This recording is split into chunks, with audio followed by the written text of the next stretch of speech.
March 19th, 1942. A conference room in Washington, D.C. faces a mathematics problem that threatens America's ability to win the Pacific War. Admiral Ernest King, Commander-in-Chief of the United States Fleet, stares at production schedules that tell a story no one wants to hear. The Imperial Japanese Navy operates 263 destroyers. The United States Navy has 171, and they're sinking faster than American shipyards can replace them. Traditional destroyer construction takes 18 months from keel laying to commission. 18 months of riveting steel plates, installing turbines, running electrical systems through hundreds of compartments. 18 months while Japanese submarines hunt American supply convoys and enemy surface fleets control vast stretches of the Pacific. The timeline is crushing. At current production rates, the Navy will not achieve destroyer parity with Japan until late 1944. If you're enjoying this deep dive into the story, hit the subscribe button and let us know in the comments from where in the world you are watching from today. By then, the war might already be decided in Tokyo's favor. The problem extends beyond simple numbers. American destroyers are dying in the Solomon Islands, at Coral Sea, in the waters off Guadalcanal. Each loss takes 900 tons of steel, 50,000 man-hours of skilled labor, and 47 trained sailors to the bottom of the Pacific. The USS Sims went down on May 7th after Japanese dive bombers caught her protecting aircraft carriers. The USS Hammond sank on June 6th, torpedoed while conducting rescue operations. The USS Jarvis disappeared near Guadalcanal in August, her wreck not found for 70 years. The USS Tucker struck a mine off Espiritu Santo on August 4th. The USS Blue took a torpedo from Japanese destroyer Kawakaze on August 22nd. Each ship represented irreplaceable capability, and they were vanishing faster than the Bureau of Ships could track the losses. The industrial capacity exists to build more ships. American steel mills produce enough raw material. The skilled workforce exists to assemble them, or it would if you could train workers fast enough. But the traditional methods perfected over decades of peacetime naval construction, cannot produce destroyers at the rate combat operations consume them. Every naval planner in that Washington conference room understands the brutal arithmetic. Without destroyers, the Navy cannot execute offensive operations. Without offensive operations, the war becomes an endless stalemate where Japan fortifies its conquests and American forces bleed slowly, trying to take them back. Commander E.L. Cochrane, head of the Bureau of Ships, knows what the admirals refuse to acknowledge publicly. The construction crisis will strangle offensive operations before American forces ever reach the Japanese home islands. You cannot maintain a blockade without destroyers. You cannot escort carrier task forces without destroyers. You cannot hunt submarines or defend supply lines or provide shore bombardment without destroyers. And you cannot build them using shipbuilding techniques that date back to World War I. The Navy needs a revolution in construction methods, and they need it immediately. Traditional destroyer construction operates on principles designed for quality, not speed. Build each ship as a unique vessel. Customize systems to fit available space. Let experienced shipwrights make on-the-spot decisions about piping routes and cable runs. The result is a beautiful ship, a functional ship, a ship that performs its mission with excellence. But it's a ship that takes 1.5 years to complete because every vessel is essentially hand-built by craftsmen who learned their trade over decades of apprenticeship in peacetime yards. The process begins with keel laying, a ceremony dating back centuries where workers position the massive central girder that forms the ship's spine. Steel frames rise from the keel at carefully measured intervals, creating the skeleton that will define the hull's shape. Experienced shipfitters eyeball the alignment, making minute adjustments based on decades of experience rather than engineering drawings. Plates of steel armor arrive from rolling mills, cut to approximate dimensions but requiring final fitting on site. Workers with cutting torches trim each plate, drilling rivet holes by hand to match the frame spacing they've just installed. Riveting crews follow, driving thousands of steel rivets through pre-drilled holes, each rivet heated cherry red in portable forges, then hammered into place with pneumatic guns. The sound of rivet hammers echoes across shipyards day and night, a rhythmic pounding that symbolizes both American industrial might and the fundamental inefficiency of hand assembly. Each rivet requires 4 workers, 1 heating, 1 positioning, 1 bucking the backside, 1 driving. A destroyer hull contains approximately 2 million rivets.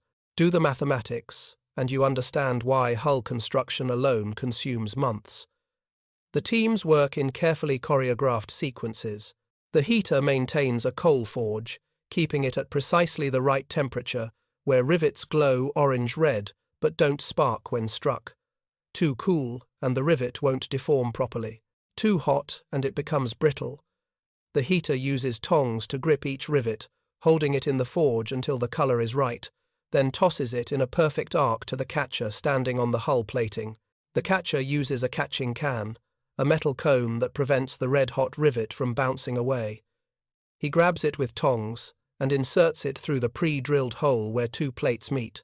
On the opposite side of the plate, the bucker presses a heavy steel bar against the rivet's tail, providing resistance. The riveter positions his pneumatic hammer against the rivet head and triggers the tool. The hammer pounds the rivet thousands of times per minute, mushrooming the head and compressing the shaft until it completely fills the hole and draws the 2 plates tight together. The cooling rivet contracts slightly, pulling the plates even tighter. A good rivet creates a joint stronger than the surrounding plate material, but this process, refined over a century of shipbuilding, is breathtakingly slow when you need ships quickly. A 4-man riveting crew completes roughly 150 rivets per day. A destroyer hull requires 2 million rivets. That's 13,333 crew days of riveting work. Even with 20 crews working simultaneously, the hull riveting alone takes over 2 months of continuous work. And that's just connecting the plates. It doesn't include cutting them, fitting them, moving them into position, or the 100 other tasks involved in hull construction. Once the hull approaches completion, the real complexity begins. Engine installation requires lowering massive steam turbines through deck openings that must be precisely aligned with the engine mounts welded to the keel. Each turbine weighs 40 tons and generates 30,000 shaft horsepower. The Fletcher class uses 2 turbines driving 2 shafts, providing 60,000 total horsepower that pushes the ship to 37 knots in calm seas. Positioning them requires experienced crane operators and riggers who guide the massive machinery into place using nothing but hand signals and intuition developed over years of practice. The crane operator cannot see the turbine once it descends below deck level. He relies entirely on the riggers who stand in the engine room watching the turbine lower toward its mounts. They signal with hand movements: left 2 inches, forward 6 inches, stop, down slowly. The operator translates these signals into precise crane movements, lowering 40 tons of spinning machinery that cost more than most houses into a space with only inches of clearance on all sides. One miscalculation and the turbine crashes into structural members, potentially destroying both the turbine and the ship structure. The successful installations look routine because the crews are skilled professionals, but every installation represents hours of nerve-wracking precision work. Once the turbines rest on their mounts, workers must seal the deck opening, restoring structural integrity by welding deck plates around the turbine casing. Then comes the complex web of piping and electrical connections that make the turbine functional. High-pressure steam lines from the boilers must connect to the turbine inlet manifolds. Exhaust steam lines must route to the condensers. Lubricating oil lines must feed bearings. Control mechanisms must connect to throttle valves. Each connection requires custom fitting because the turbine position varies slightly from ship to ship based on how precisely the mounts were welded and how exactly the crane positioned the machinery. The boiler installation presents similar challenges, multiplied by 4. Each Fletcher-class destroyer has 4 Babcock and Wilcox boilers generating steam at 600 pounds per square inch and 850 degrees Fahrenheit. Each boiler weighs 60 tons and measures 20 feet tall. They must be lowered into the fire rooms, positioned on foundation mounts, then connected to fuel lines, steam lines, feed water lines, and exhaust uptakes. The uptakes, large diameter pipes that carry exhaust gases to the smokestacks, must align perfectly with openings in multiple decks. Workers cut these openings by hand after the boilers are installed, measuring the actual position of each uptake and cutting deck penetrations to match. The piping system alone represents months of skilled labor that accounts for a massive portion of construction time. A Fletcher-class destroyer requires 17 separate piping systems: high-pressure steam, low-pressure steam, feed water, fuel oil, diesel oil, lubricating oil, seawater cooling, freshwater cooling, fire mains, drainage, bilge, compressed air, hydraulics, CO2 firefighting, freshwater service, saltwater service, and sewage. Each system follows routing paths determined by the master pipe fitter assigned to that ship, an experienced craftsman who walks through the vessel's interior planning routes that avoid conflicts with other systems, structural members, and equipment that hasn't been installed yet.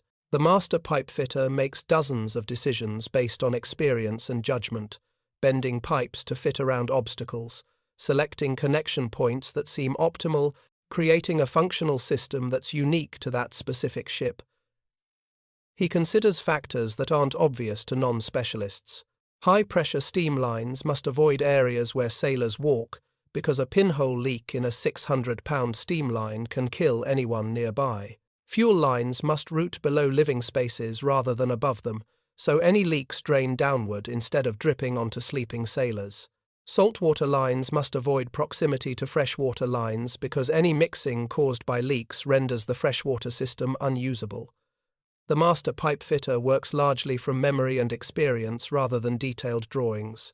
He has schematic diagrams showing what connects to what, but not routing plans showing where pipes physically run through the ship. He makes those decisions in real time, threading pipes through available spaces, avoiding interference with other systems being installed simultaneously by other trades.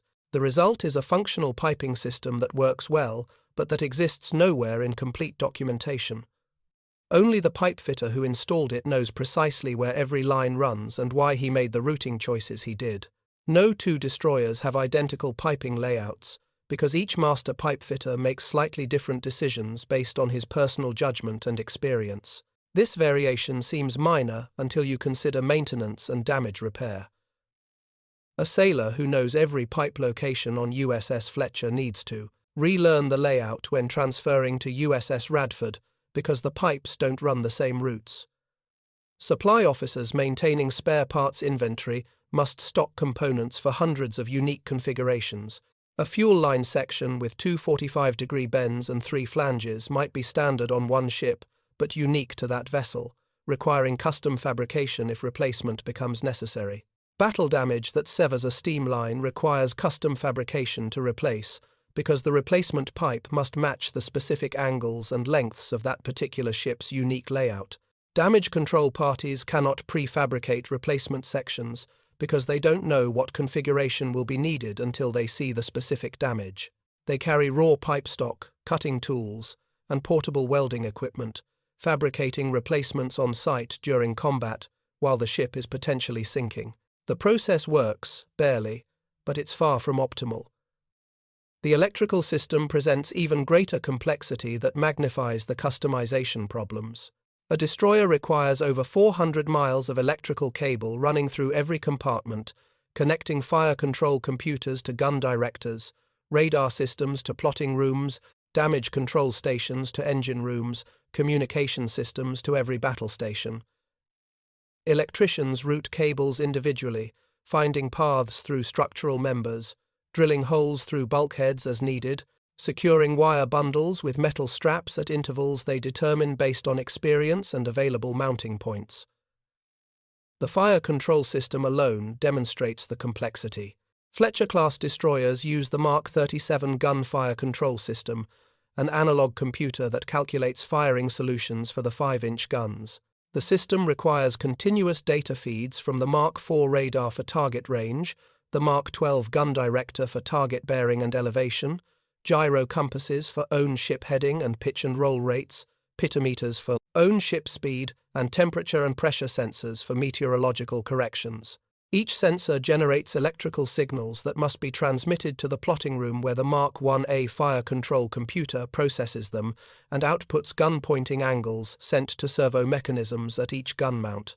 This one system involves 17 separate subsystems that must communicate reliably in combat conditions, where shock from gun recoil and near-miss explosions can sever inadequately secured cables. Each subsystem requires dedicated wiring harnesses, running from sensors to computers to gun mounts. The electricians work without comprehensive drawings showing physical cable routing. They have schematic diagrams indicating electrical connections, but not detailed routing plans showing where cables physically run through the ship's structure. They make routing decisions on site, threading cables through available cable passages, avoiding interference with piping and ventilation systems, creating cable runs that work, but that vary from ship to ship based on what spaces were available when the electricians installed them. When the Mark IV radar generates target range data, that signal travels through cables following a unique path on each ship. The signal gets to the plotting room reliably, but the specific route varies based on decisions made by electricians during construction. This creates troubleshooting nightmares.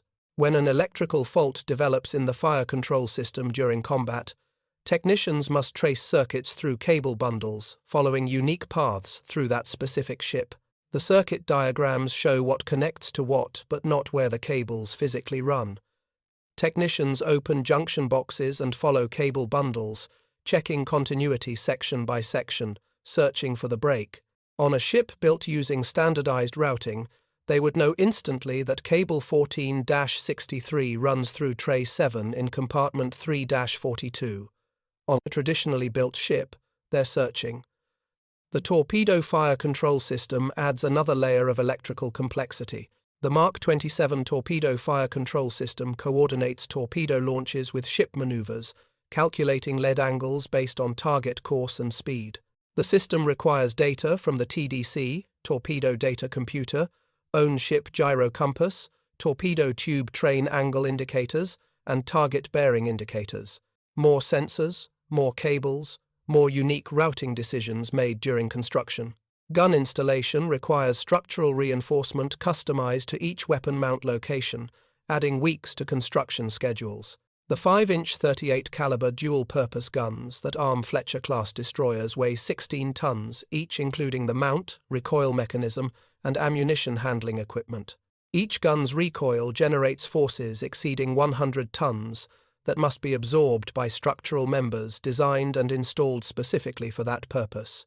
The guns fire a 55-pound projectile at 2,600 feet per second, creating massive rearward thrust that would rip the gun from the deck if not properly supported.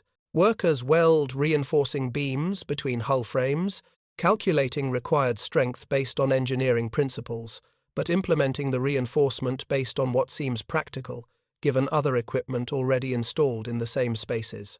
The reinforcement location and configuration varies slightly between ships because frame spacing and deck thickness variations mean each installation faces slightly different structural conditions.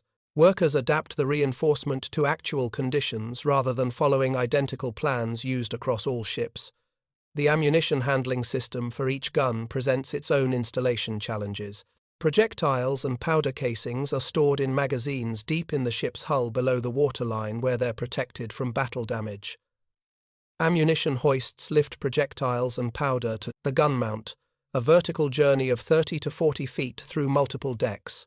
Installing these hoists requires cutting openings through deck plates at precisely aligned locations, so the hoist machinery can lift shells vertically without binding. Workers measure the gun mount position after installation, then measure down through the decks to locate magazine positions, then cut deck openings by hand using cutting torches and grinders. The positions vary ship to ship based on exactly where the gun mount settled during installation.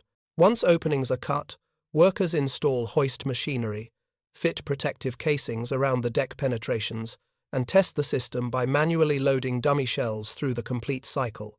Problems discovered during testing require modification to the deck openings or hoist machinery, extending construction timelines.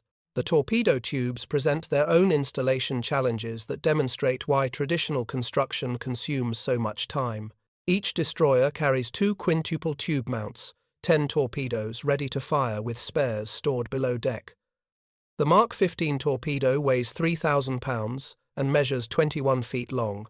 The tubes must align perfectly with the ship's center line to ensure torpedoes run true after launch.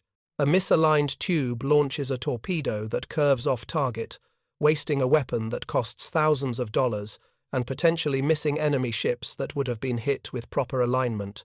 If you find this story engaging, please take a moment to subscribe and enable notifications. It helps us continue producing in-depth content like this. Workers install the tube mounts, then check alignment using optical instruments, sighting down the tube bores to verify they point exactly perpendicular to the ship's centerline. Inevitably, initial installation produces slight misalignments. Workers add shim plates under the mount bases, thin steel sheets that tilt the mount fractionally, adjusting until optical sighting confirms proper alignment. But there are no standardized shim packages, because frame spacing and deck alignment vary slightly between vessels, natural variations in hand-built construction. Each ship requires custom shim fabrication, workers cutting and grinding steel plates to exact thicknesses that produce correct alignment. The torpedo fire control mechanisms must then be installed and connected to the ship's TDC. These mechanical and electrical systems aim the torpedo tubes based on target bearing and range data, calculating lead angles that put torpedoes on collision courses with enemy ships. The installation requires routing additional cables and mechanical linkages from the TDC to the tube mounts, more unique cable routing decisions, more custom fabrication of mechanical components. Quality control happens through inspection at various construction stages, a reactive approach that catches problems after they're built in. Experienced naval architects check work, verifying that welds meet specifications, that compartments seal properly, that systems function as designed. They find problems, workers fix them. But finding problems late in construction means tearing out completed work to access the defect, making repairs, then reinstalling everything that was removed to reach the problem area. A piping leak discovered during pressure testing might require removing deck plates to access the defective pipe section. Workers use cutting torches to remove the deck plates, exposing the piping below. They cut out the leaking section and weld in a replacement. Then they must reinstall the deck plates, welding them back into position, grinding the welds smooth, repainting the affected area. What could have been prevented with better initial installation becomes days of expensive rework. Electrical problems discovered during system testing follow similar patterns. A fire control circuit that doesn't function properly requires tracing cables through the ship's structure, finding the fault, accessing it by removing panels or cutting through insulation, repairing the connection or replacing the cable section, then reinstalling everything. Testing happens late in construction when the ship is largely complete, maximizing the difficulty of accessing problems and maximizing the cost of fixing them. This artisanal approach produces excellent ships when completed. Fletcher-class destroyers built using traditional methods are robust, reliable, and capable. They perform magnificently in combat, survive battle damage that would sink lesser vessels, and serve with distinction throughout the war. The USS Fletcher herself takes part in 15 major engagements from Guadalcanal to Okinawa, survives multiple near-miss bomb explosions, and returns home after the war to serve in the reserve fleet. The USS Nicholas fights in Guadalcanal, New Georgia, Tarawa, the Marshall Islands, the Marianas, the Philippines, and Okinawa, earning 16 battle stars and a Presidential Unit citation. These are superb combat vessels. But they take 18 months to complete, and 18 months is a timeline the Navy can no longer afford. The admirals in that March conference room know they need a miracle, but they don't know where to find it. They're about to discover that the miracle has been waiting in Rhode Island, designed by a man who never attended engineering school, but who understands manufacturing better than any naval architect. The bottleneck isn't money. Congress appropriates whatever funding the Navy requests. War bonds and taxation provide effectively unlimited financial resources. The bottleneck isn't steel. American mills in Pittsburgh, Gary, and Birmingham produce enough raw material to build 1,000 destroyers, U.S. Steel alone produces 22 million tons of steel in 1942, enough for 300 destroyers with steel to spare for every other war need. The real constraint is skilled labor, and the time required to apply that labor using traditional methods. Building a destroyer requires pipe fitters who can bend and weld complex piping systems without leaks or failures. It requires electricians who can wire fire control computers, delicate systems where a single miswired connection causes complete failure. It requires shipwrights who can fair hull plating, creating smooth curves that reduce drag and improve performance. It requires welders certified for high-pressure steam systems, individuals who pass rigorous qualification tests because bad welds in steam lines kill sailors when pipes rupture during combat operations. It requires riggers who can position 40-ton turbines within millimeter tolerances using cranes and cables. It requires dozens of specialized trades, each requiring years of training. The training timeline is the fundamental problem.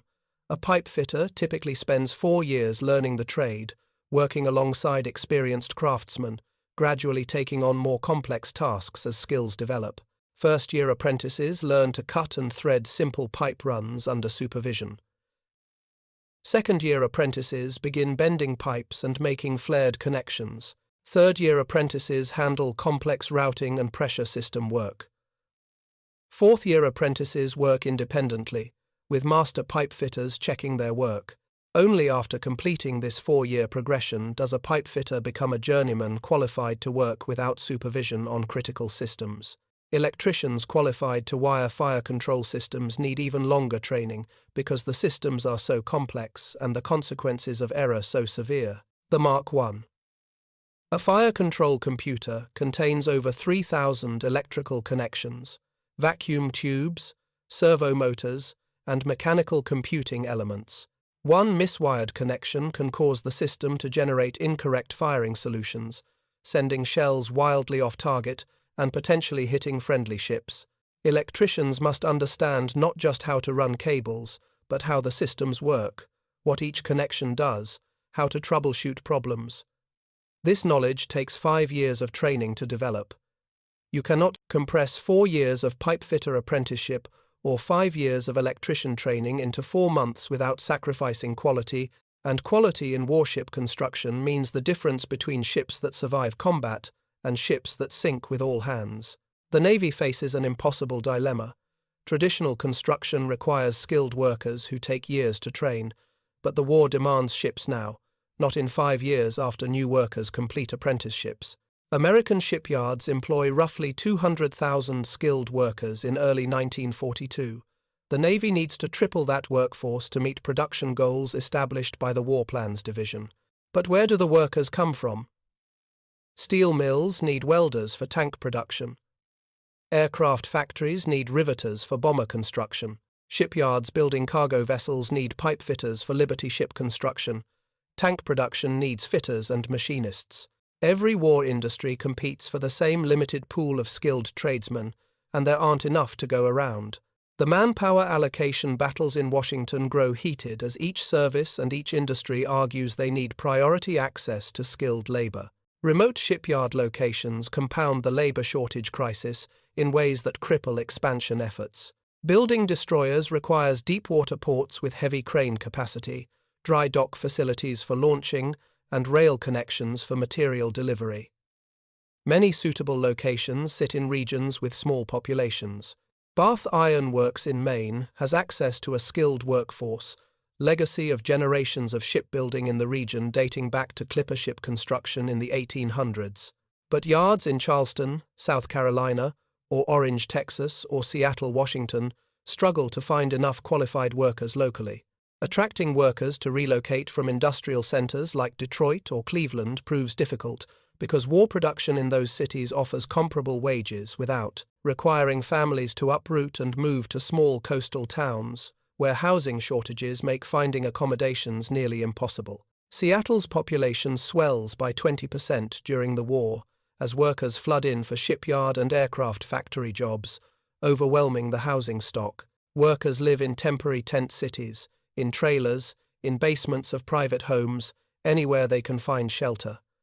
These conditions don't attract skilled craftsmen who have good jobs in established cities. The material logistics create additional delays that traditional construction methods cannot solve efficiently. A single destroyer requires components from hundreds of suppliers scattered across the country. Turbines come from General Electric's facility in Lynn, Massachusetts. Gun mounts come from the Naval Gun Factory in Washington, D.C., and from Army arsenals at Watervliet, New York, converted to Navy production. The Mark 37 fire control directors come from Ford Instrument Company in Queens, New York. Fire control radar comes from Western Electric, a contractor with limited production capacity, struggling to meet demand from Army anti-aircraft systems, Navy ships, and Marine air defense units. Propellers come from specialized bronze foundries in Philadelphia and New York, one of the few facilities capable of casting bronze screws in the required dimensions with the necessary metallurgical properties, coordinating delivery of thousands of parts, ensuring they arrive at the shipyard precisely when construction reaches the stage, requiring those components, overwhelms traditional procurement systems designed for peacetime construction of a handful of ships per year. Parts arrive too early and clutter the shipyard, requiring covered storage to prevent salt air corrosion of precision components. Fire control equipment worth $50,000 sits in warehouses for months, waiting for ships to reach the stage where it can be installed, tying up capital and warehouse space. Parts arrive too late, and workers stand idle, waiting for components they need to continue assembly, burning hours of expensive labor while adding nothing to the ship. The Navy experiments with various efficiency improvements through 1941 and early 1942, trying to accelerate construction without fundamental changes to traditional methods. Some yards try welding instead of riveting, joining plates with electric arc welders instead of driven rivets. Welding is faster and requires fewer workers. A single skilled welder replaces a four-man riveting crew. Welded seams are also smoother than riveted seams, reducing drag and potentially improving ship speed. But welding introduces new problems that consume much of the time it saves. Welded seams concentrate stress in ways that riveted joints don't. Riveted joints distribute loads across dozens of individual fasteners. If one rivet fails, surrounding rivets carry the load. Welded joints create continuous connections where any crack can propagate along the entire seam. Early welded destroyers develop cracking problems in heavy seas, fractures appearing in hull plating near welded seams. One ship suffers a crack that propagates 6 feet before being discovered, nearly causing catastrophic hull failure. The Navy mandates stress relief procedures and metallurgical testing requirements that add back much of the time welding was supposed to save. Welded sections must be heat-treated to relieve internal stresses created by welding. Welds must be X-rayed to verify internal quality, checking for inclusions and incomplete penetration that weaken joints. These quality control measures are necessary because catastrophic weld failures kill sailors, but they eliminate much of welding's speed advantage over riveting. Some yards experiment with prefabrication, building small assemblies in workshops, then installing complete units rather than assembling everything in place aboard the ship. Ladder assemblies get welded, together in jigs that ensure proper spacing and alignment. Ventilation ducting gets fabricated in sections with flanges already attached. Even small sections of piping get pre-built as assemblies rather than custom-fitted aboard ship. This helps, marginally. Installation of prefabricated assemblies is faster than building them in place in cramped ship compartments. But the gains are minimal because the ship itself remains a custom product with unique dimensions and configurations. Prefabricated assemblies still require fitting and adjustment during installation because they're being installed into a vessel that doesn't have perfectly standardized dimensions. A ladder assembly might fit perfectly in one ship, but require trimming in another because frame spacing varies slightly. The benefits of prefabrication remain limited as long as the ship being built has unique dimensions requiring custom fitting. By April 1942, the crisis has become undeniable to everyone involved in naval construction. Admiral King presents the Joint Chiefs of Staff with projections showing that at current construction rates, the Navy will not have adequate destroyer forces to support the planned offensive operations in the Solomon Islands beginning in August, let alone the subsequent campaigns across the Central Pacific toward the Marshall Islands, the Marianas, and eventually the Philippines and Japanese home islands. The numbers are stark and undeniable. The Navy loses destroyers faster than shipyards replace them. Unless construction accelerates dramatically and immediately, American forces will spend 1943 and 1944 fighting defensively, ceding initiative to Japan, hoping attrition eventually shifts the balance. It's a strategy guaranteed to extend the war years beyond any acceptable timeline. Analysts calculate that defensive operations fighting from existing positions might achieve victory by 1947 or 1948, years that seem impossibly distant measured against the daily casualty reports flowing back from the Pacific. The Joint Chiefs demand solutions, immediately, regardless of how radical those solutions might be. The solution exists, but it requires abandoning shipbuilding traditions that date back centuries. It requires trusting a civilian engineer who thinks building a destroyer should work exactly like building an automobile. It requires naval architects to surrender authority to a manufacturing expert who has never designed a warship, but who understands mass production better than anyone in America. It requires the Navy to admit that traditional methods that built the battleship fleet and cruiser force, and every warship that made America a naval power, are obsolete in the face of industrial-age warfare. William Francis Gibbs isn't a typical naval architect, which turns out to be exactly what makes him the right person to solve an impossible problem.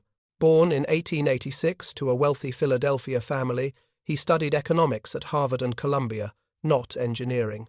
No university would accept him into an engineering program because his mathematics background was weak, consequence of focusing on humanities and classics during his private school education. But ships fascinated him from childhood, and he taught himself naval architecture through obsessive self-education that bordered on compulsion. He read technical journals in English, French, and German, teaching himself languages to access European shipbuilding literature. He studied ship designs from every nation, analyzing British dreadnoughts, German cruisers, Japanese destroyers, American battleships, looking for common principles and innovative solutions. He visited shipyards constantly, asking questions until shipwrights and naval architects tired of his constant presence, but respected his genuine desire to understand every aspect of ship design and construction. He built scale models in his workshop, testing hull forms in improvised towing tanks, teaching himself hydrodynamics through experimentation. By the 1920s, Gibbs had established himself as one of America's most innovative ship designers, despite having no formal engineering credentials or degrees. He designed the passenger liner SS Malolo in 1927, a vessel that incorporated advanced structural calculations and hydrodynamic optimizations that reduced fuel consumption by 17% compared to similar ships. The savings seemed modest until you calculated costs over the ship's lifetime. Burning 17% less fuel meant the ship earned millions of dollars more profit over 30 years of service. He pioneered the use of lightweight aluminum superstructures in ship design, saving hundreds of tons of weight that could be allocated to cargo or to increased speed. Traditional ships used steel for every structural element, including the deckhouses and superstructure above the main deck. Gibbs calculated that aluminum superstructures reduced topside weight by 300 tons on a typical passenger liner, lowering the ship's center of gravity and improving stability while allowing faster speeds or greater cargo capacity. He designed SS America in 1939, the fastest large passenger liner built in the United States, a ship that demonstrated American shipbuilding could compete with European yards that had centuries of tradition and government subsidies supporting their industries. SS America achieved 23 knots in service, faster than most comparable European liners, while consuming less fuel and costing less to build. The ship proved that innovative design could overcome America's disadvantage in shipbuilding experience. Gibbs's approach to ship design differed fundamentally from traditional naval architects in ways that seemed unimportant until war made speed essential. Where conventional designers sketched beautiful curves and let shipwrights figure out how to build them, Gibbs designed for construction, specifying exactly how every component would be manufactured and installed. His drawings included fabrication details showing how plates would be cut, how frames would be formed, how assemblies would fit together. Traditional architects considered this excessive detail unnecessary. Gibbs considered it essential to efficient construction. where traditional architects expected skilled craftsmen to make informed decisions during building, adapting to conditions and solving problems through experience, Gibbs created drawings so detailed that workers with minimal training could assemble ships by following documented procedures. He believed that embedding intelligence in the design eliminated the need for intelligence during construction. Make the design complete enough, detailed enough, precise enough, and relatively unskilled workers could produce excellent results by following instructions. His designs looked less elegant on paper compared to the flowing curves and artistic presentations traditional naval architects produced, but they built faster and cheaper than competitors' vessels while performing equally well or better in service. The elegance was in the system, not the drawings. The art was in making complexity simple. The Navy approached Gibbs in 1939, before Pearl Harbor forced America into war, asking him to review destroyer designs as part of a general reassessment of fleet requirements driven by escalating tensions with Japan and Germany. The Navy was designing a new destroyer class to replace the aging ships from World War I and the interwar period. These new destroyers needed to be fast, heavily armed, long-ranged, and producible in quantity. The question was whether the proposed design could be built quickly enough if war came. Gibbs examined the plans for what would become the Fletcher class and saw ships designed by committees of naval architects, each specialist optimizing their particular systems without coordination between different specialties. The result was functional but profoundly inefficient from a manufacturing perspective. Each specialty had created excellent individual systems, but nobody had coordinated those systems into an integrated design optimized for construction. Piping systems twisted through compartments in convoluted routes because propulsion engineers laid out steam lines without consulting the fuel system engineers, who routed oil lines without coordinating with the electrical engineers, who ran cable bundles without considering the ventilation designers who needed ductwork in the same spaces. Every system fought for the same physical volume inside the hull, and the conflicts got resolved on site by shipyard workers, making judgment calls that seemed reasonable at the moment, but that created unique configurations requiring custom documentation and custom spare parts. Electrical runs doubled back on themselves, creating unnecessary cable length and weight, because fire control specialists and propulsion specialists and communication specialists each designed their wiring independently and then discovered during construction that they'd all specified routing through the same cable passages. The solutions involved rerouting some cables through alternate paths nobody had planned or documented. The ship functioned perfectly well once completed, but troubleshooting electrical faults became nearly impossible because the actual cable routing didn't match any drawings. Gun mounts and torpedo tubes required structural reinforcement, custom designed for each ship because frame spacing varied slightly between vessels, natural consequence of hand-fitted construction, where experienced shipwrights made minute adjustments based on eyeball measurements rather than following precise specifications. Workers welded reinforcing beams where they seemed necessary based on looking at the structure and applying experience-based judgment, rather than following standardized reinforcement patterns that would be identical across all ships. Gibbs approached destroyer construction from first principles, asking questions that seemed naive to experienced shipbuilders, but that exposed fundamental inefficiencies nobody had questioned because they were embedded in tradition. Why does every ship have slightly different dimensions? Because we build them by hand, and human craftsmen cannot achieve perfect consistency. Why do workers cut and fit steel plates on site instead of using pre-cut pieces? Because the frames they're attaching to have slight variations, so the plates need custom fitting. Why does each ship's electrical system follow unique routing patterns? Because electricians route cables based on what spaces are available when they install them, and those available spaces differ ship to ship based on what other systems were installed first. The answers always came back to tradition and craft, and the accumulated wisdom of generations of shipbuilders. This is how we've always built ships. This is how you achieve quality. This is what separates good shipyards from inferior yards. This is the craftsmanship that makes American warships superior to foreign vessels. Thank you for watching. For more detailed historical breakdowns, check out the other videos on your screen now, and don't forget to subscribe.